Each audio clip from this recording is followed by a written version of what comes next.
Radio Publique Africaine.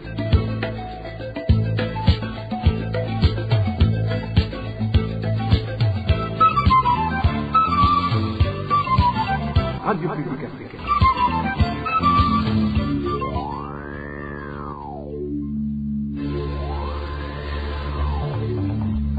C'est le moment de suivre le journal parlé en français. À la présentation, Janvier Ninina Hazgu. Vous êtes les bienvenus, chers aimables auditeurs de la RPA, au journal parlé en langue française ce samedi 13 septembre l'an 2021. Comme grande ligne, les réfugiés burundais du camp de Nyarugusu en République unie de Tanzanie plaident pour le renforcement de leur sécurité. À l'approche de la rentrée scolaire, les responsables des établissements scolaires au nord du pays lancent un cri d'alarme par rapport aux multiples problèmes dont ils font face pour accueillir la population scolaire.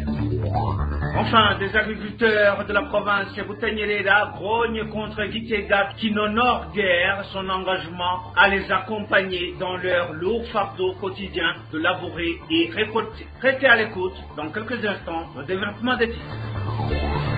Encore une fois, bienvenue. Ouvrons ce journal par la page sécuritaire des réfugiés. Pour certains réfugiés burundais vivant dans le camp de Nyarugusu en République unie de Tanzanie se disent inquiets pour leur sécurité lorsqu'ils sortent du camp. Ceux qui se sont confiés à la radio publique africaine expliquent que certains d'entre eux sont tabassés tandis que d'autres sont enlevés. N'est-ce pas, David Claude Mbananaï? Les réfugiés burundais du camp de Nyarugusu affirment que plusieurs décisions prises par l'administration du camp compromettent gravement leurs conditions de vie. Ils dénoncent notamment l'interdiction de sortir du camp car ceux qui se rendent à l'extérieur pour ramasser du bois de chauffage subissent souvent des passages à tabac, certains étant même portés disparus après avoir été enlevés. Nous n'avons absolument pas le droit d'aller chercher du bois. Si l'on est surpris en forêt sans pouvoir s'échapper, c'est sa vie qui est en jeu. Une personne a déjà été arrêtée dans ces conditions et à ce jour, nul ne sait ce qu'elle est devenue. Selon nos sources, lorsqu'un réfugié parvient à échapper à ses agresseurs, les services de renseignement tanzaniens le traquent ensuite jusque dans le camp. Il nous est également rapporté que des réfugiés ont déjà perdu la vie pour avoir franchi les limites imposées. Celui qui avait réussi à échapper a finalement été arrêté par la police. Les services de renseignement tanzaniens sont venus le rechercher. Il n'aura la vie sauve que s'il parvient à verser une somme d'argent car s'il reste ici, il risque d'être tué.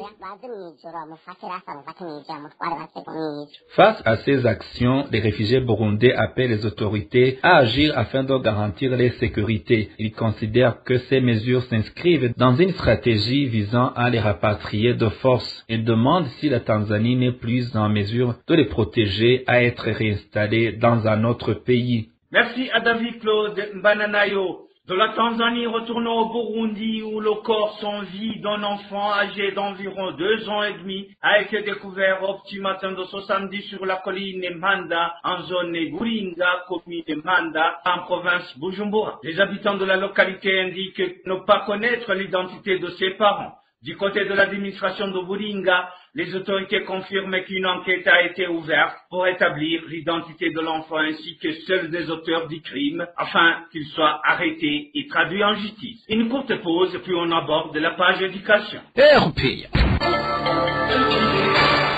Bientôt la rentrée scolaire qui se heurte à de nombreux défis dans différents établissements scolaires de la province Butanyerera. Les écoles à régime d'internat font face au manque de matelas, le manque d'eau et de la nourriture. Celles exclusivement réservées aux élèves externes sont confrontées à la carence de livres, bancs pupitres et autres matériels didactiques. Le point avec Emmanuel Laïchimi. Partant du lycée Kiremba, situé dans la zone et commune Kiremba en province de Butanyerera, un manque criant de matériel y est signalé. Selon plusieurs parents d'élèves ou habitants proches de l'établissement, une partie des matériels est usée ou complètement déchirée. Le même constat est fait au lycée de Kayanza, où la pénurie est également alarmante.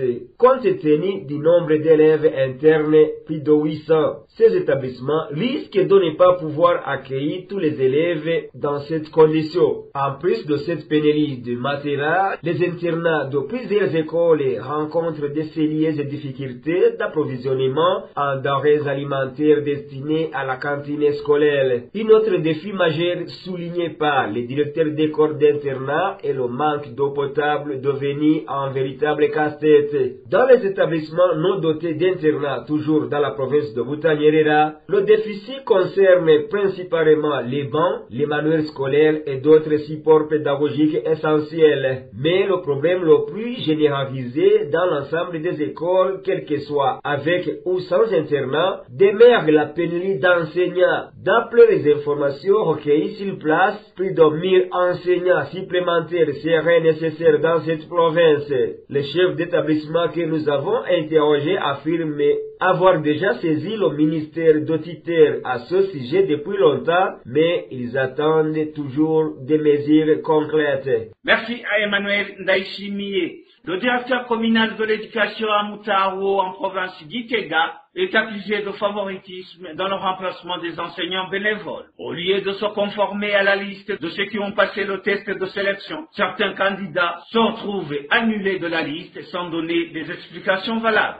Elvis Niomungere nous parle de la situation. Anatole Mbazumutima, directeur de l'éducation dans l'ancienne commune de Moutao en province de Gitega, est celui qui est pointé du doigt par certains enseignants bénévoles visés du favoritisme dans le remplacement des enseignants bénévoles. Notre source parmi les enseignants prestats à Moutao indique qu'au lieu de se conformer à la liste de ceux qui ont passé le test de sélection, certains candidats se retrouvent sautés sans avoir des explications valables. Les enseignants bénévoles affectés dans la d'essayer de Moutao sommes attristés par la façon dont se fait le recrutement des remplaçants. Le ministre lui-même avait annoncé que l'emploi sera accordé compte tenu de la liste des candidats au récent test. Nous ne comprenons pas alors comment le DCI de Moutao, Anatole Mbazumutima, a accordé de l'emploi de sa manière au lieu de suivre la liste connue de tous. Se basant sur les candidats qui ont reçu des lettres d'affectation alors qu'ils n'étaient pas des favoris, ces enseignants demandent au ministère de tutelle de résoudre ce problème. Nous ne comprenons pas comment ont reçu des lettres d'affectation ceux qui étaient les derniers sur la liste au lieu de les accorder aux premiers. Ce n'est pas possible que lorsqu'on veut recruter par exemple 4 enseignants, on saute les 2 premiers et prendre le 3e jusqu'au 6e. Nous demandons surtout aux responsables du ministère de l'Éducation d'aider pour l'organisation d'un bon recrutement et en faveur de ceux qui sont lésés.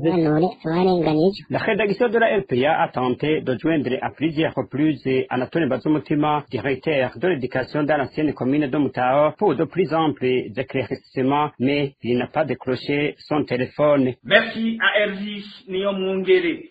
Les enseignants bénévoles de la commune et province d'Itega réclament leur fait d'encouragement de 3 mois de l'année scolaire écoulée. Ces enseignants disent ne pas comprendre pourquoi ils n'ont pas encore été régularisés alors que ces fonds proviennent des contributions trimestrielles des parents. Emmanuel Niungeko nous parle des grognes de ces enseignants bénévoles de la commune de Gitega. Ces enseignants bénévoles de différentes écoles de la commune et province de Gitega font savoir qu'ils n'ont pas reçu leurs frais d'encouragement de 3 mois pour l'année écoulée, appelé Fonds commun de l'éducation des bénévoles. Ces enseignants disent ne pas comprendre pourquoi ils n'ont pas encore été régularisés alors que ces fonds proviennent des contributions trimestrielles des parents et chaque enseignant reçoit une somme de 40 000 francs par mois. Un des enseignants bénévoles témoigne. On nous doit 3 mois, avril, mai et juin. Nous n'avons pas eu cette prime au moment où cet argent a été payé bien avant par les parents. Un parent qui a un enfant contribue à hauteur de 1 000 francs par trimestre. S'il a 2 enfants, il paie 2 000 ou 3 000 francs s'il a 3 enfants. Notre source ajoute également que ces contributions sont collectées dans les 2 premières semaines du trimestre et versées sur le compte de la commune. Néanmoins, il leur est signifié chaque fois que l'administrateur n'est pas disponible. Ce qui nous étonne, c'est que cette contribution des parents est acquittée dans la première ou la deuxième semaine après le début du trimestre. Si nous allons chercher ce dû, nous sommes informés que l'administrateur communal ne s'est pas présenté pour apposer sa signature sur le chèque de retrait et nous rentrons bredouille. Donc, nous demandons que toutes ces arriérés nous soient octroyés afin d'éviter la fusion des années scolaires. À ce propos, la rédaction de la RPA a tenté de joindre Jacques Ndouimana, administrateur de la commune de Gitega, ainsi que Godefried Hakizimana, directeur provincial de l'éducation à Gitega, mais tous les deux n'ont pas décroché leur téléphone portable. Merci à Emmanuel Niungeko. RPA. Page santé à présent, alors que la communauté internationale et le Burundi recommandent à toutes les mères d'allaiter leurs enfants exclusivement pendant les 6 premiers mois, sans aucune autre alimentation. Plusieurs obstacles persistent. Des parents ici de différentes régions du pays interrogés par la RPA évoquent des difficultés telles que la pauvreté, le travail éloigné du domicile, le manque d'accompagnement ainsi que la fragilité de la santé qui les empêche d'allaiter correctement leur bébé pendant les 6 mois recommandés. Suivez quelques témoignages de parents recueillis par la RPA. La vie reste précaire au point où actuellement un enfant ne reçoit pas l'allaitement tel que requis. Cela découle des conditions de vie dans lesquelles nous nous trouvons et qui ne cessent de se dégrader. De nombreuses familles obtiennent aujourd'hui difficilement de quoi se nourrir.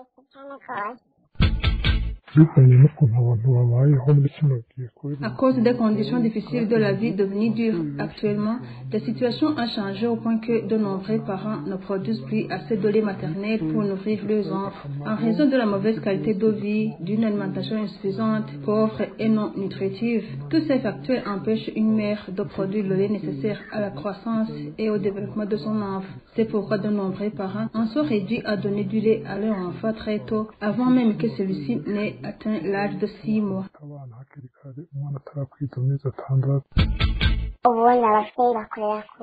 Actuellement, les parents travaillent loin de chez eux. Il y a aussi ceux dont les enfants ne grandissent pas normalement à cause de la distance qui les sépare de leur travail et du stress.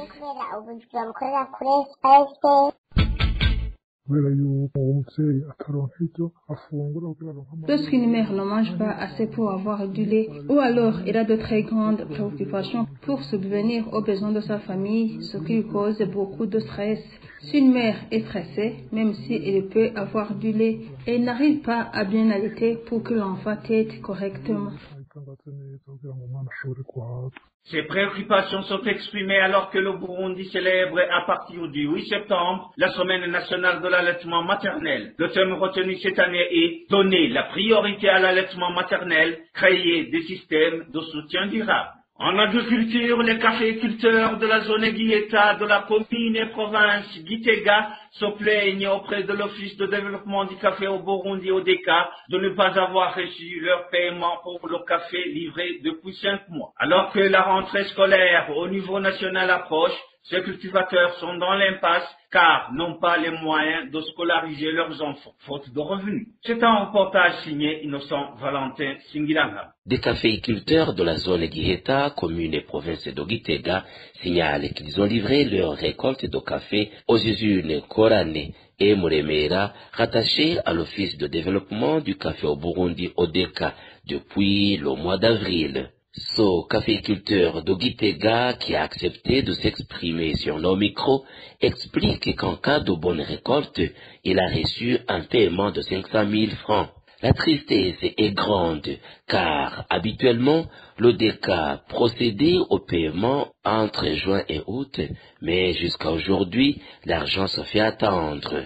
Alors que la rentrée scolaire approche dans tout le pays, ces caféiculteurs annoncent qu'ils n'ont pas les moyens d'envoyer leurs enfants à l'école, faute d'autres revenus que la culture du café. Ils nous payaient chaque fois en juin et juillet, mais lorsque la paie était en retard, ils nous réglaient en août, ce qui nous permettait de nous en sortir. Maintenant, la rentrée scolaire est proche et nous n'avons aucun moyen d'envoyer les enfants à l'école car on ne nous a pas payé notre argent. Le directeur général de l'ODK, Oscar Uwikunda, indique qu'ils vont corriger les manquements qui ont retardé les paiements. Nous avons remarqué le retard des caféiculteurs qui n'ont pas répondu massivement à cette nouvelle innovation, où certains n'ont pas pu donner tous les données qui ont été exigées par les enregistreurs, mais depuis la semaine passée, nous avons dû appeler tous les chefs de station des usines pour qu'ils puissent nous donner toutes les informations qui manquent. Jusqu'à maintenant, vous avez vu dans l'informatique, les techniciens sont à l'œuvre pour la correction et donc l'ajout de ces informations manquantes. Jusqu'à maintenant, je peux affirmer qu'il y a des risques qui sont prêts à être payés, qui dit que depuis la semaine prochaine, on va commencer donc le paiement des premiers agriculteurs dans les stations respectives. Nous tenons à vous informer que 3 semaines se sont écoulées depuis l'annonce par le directeur général de l'ODK, Oscar Uwikunda, de la correction des causes du retard de paiement. Merci à Innocent Valentin Singiranabo. Et pour clore cette édition, les agriculteurs de la province Boutanyelela se plaignent suite à l'insuffisance de fertilisants et semences, surtout celle du maïs, pendant 2 saisons culturelles. Dans certaines communes de cette province, les agriculteurs se promènent sans cesse avec les jetons de paiement de ces fertilisants et semences, mais ils rentrent bredouilles. Les administratifs, eux, interpellent les moniteurs agricoles à approcher davantage ces agriculteurs pour leur prodiguer des conseils sur l'attitude à prendre. Digne Karondo nous fait le point. L'exemple typique est celui de la saison culturelle C, où jusqu'au 5 juillet l'an 2025, en commune Kirundo, sur certaines tonnes nécessaires de semences du maïs de type Bazooka, 15 tonnes seulement étaient déjà distribuées. En Gozi, sur 93 tonnes de demande, il était disponible 80 tonnes. Les directeurs de l'agriculture et de l'élevage dans cette région ont avoué que la demande n'a pas été satisfaite, même au cours de la prochaine période. Les semences pour les autres cultures ont été insuffisantes et ont été distribuées dans quelques localités. Ces directeurs en charge de l'agriculture conseillent aux cultivateurs de servir de simples semences traditionnelles afin d'éviter tout retard dans le semis. En sus de la carence de semences sélectionnées, s'ajoutent celles de fertilisants au nord du pays. Comme pendant la première semaine du mois de septembre, l'administrateur communal de Kayanza a interpellé les distributeurs de l'engrais de type urée de le partager équitablement entre tous les demandés, puisqu'il y en a ceux qui en reçoivent beaucoup plus que d'autres. Alors que les agriculteurs se lamentent de ne pas être servis de l'engrais longtemps payé, l'administrateur Godefroy Nyonizi-Guillet, lui, interpelle les moniteurs agricoles à transmettre davantage aux agriculteurs les savoir-faire techniques liés à l'agriculture.